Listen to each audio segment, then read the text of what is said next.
अनिल जी अपनी पत्नी के साथ अपनी रिटायर्ड जिंदगी बहुत हंसी खुशी बिता रहे थे।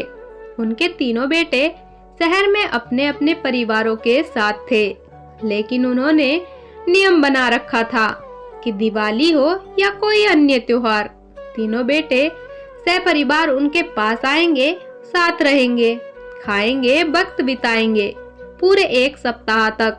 वो एक सप्ताह कैसे मस्ती में बीत जाता था कुछ पता ही नहीं चलता था। सारा परिवार खुशी से झूम उठता था। अलग अलग भले ही रहते थे, मगर उस एक सप्ताह में पूरी कसर साथ रहने की खत्म हो जाती थी। उन सुखद अनुभव और खुशियों के सहारे अनिल जी और उनकी पत्नी की जिंदगी सुखद थी, मगर फिर उनकी खुशियों को जैसे किसी की नजर ही लग गई। अचानक पत्नी को एक रात दिल का दौरा पड़ा और एक झटके में उनकी सारी खुशियां बिखर गई। तीनों बेटे दुखद समाचार पाकर दौड़े आए।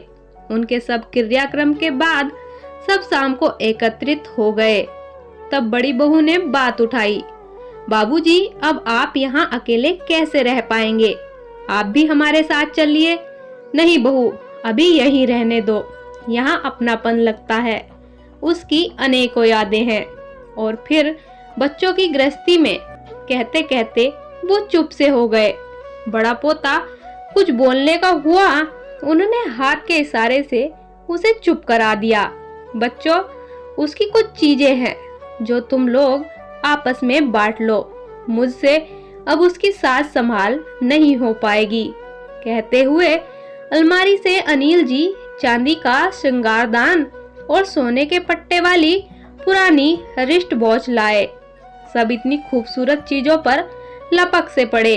छोटा बेटा जोश में बोला, अरे ये घड़ी, ये तो अम्मा सरिता को देना चाहती थी। मंजला बोला, ये श्रृंगारदान में सहेज कर रख लूंगा। अनिल जी इन दो चीजों से उन्हें बहुत लगाव था। बेहद चाव से कभी कभी निकाल कर देखती थी, लेकिन अब कैसे उसकी इन दो चीजों को तुम तीनों में बांटूं, समझ नहीं आ रहा। उनके मन के भाव शायद बड़ी बहू ने पढ़ लिए। वह बोली, बाबूजी, आप शायद मेरे विषय में सोच रहे हैं। आप ये श्रृंगारदान और घड़ी इन दोनों को दे दें। बाबूजी, आपके पास एक और अनमोल रत्न है और वो अम्मा जी मुझे ही देना चाहती थी। अनिल जी की तरह दोनों बेटे बहू भी हैरानी से बड़ी बहू को देखने लगे। कौन सा वो अनमोल रत्न है जो बड़ी भाभी चांदी के श्रृंगारदान और सोने के पट्टे वाली रिस्ट वॉच को छोड़ उस अनमोल रत्न को पाना चाहती है? जरूर बेहद कीमती या अमूल्य होगा। हे भगवान, शायद हमने जल्दबाजी कर दी। सबकी हैरानी और परेशानी को भांपकर बड़ी बहू नंदिनी मुस्कुराकर बोली, वो सबसे अनमोल रत्न तो आप स्वयं हैं बाबूजी। पिछली बार अम्मा जी ने मुझसे कह दिया था कि मेरे बाद बाबूजी की देखरेख तेरे जिम्मे है बहू। बस अब आप उनकी इच्छा का पालन करें और हमारे साथ चलें। अनिल जी की आंखें खुशी से और कृतज्ञता से भीग गई। दोस्तों, जीवन में सबसे अनमोल हमारे माता पिता और हमारे बुजुर्ग हैं।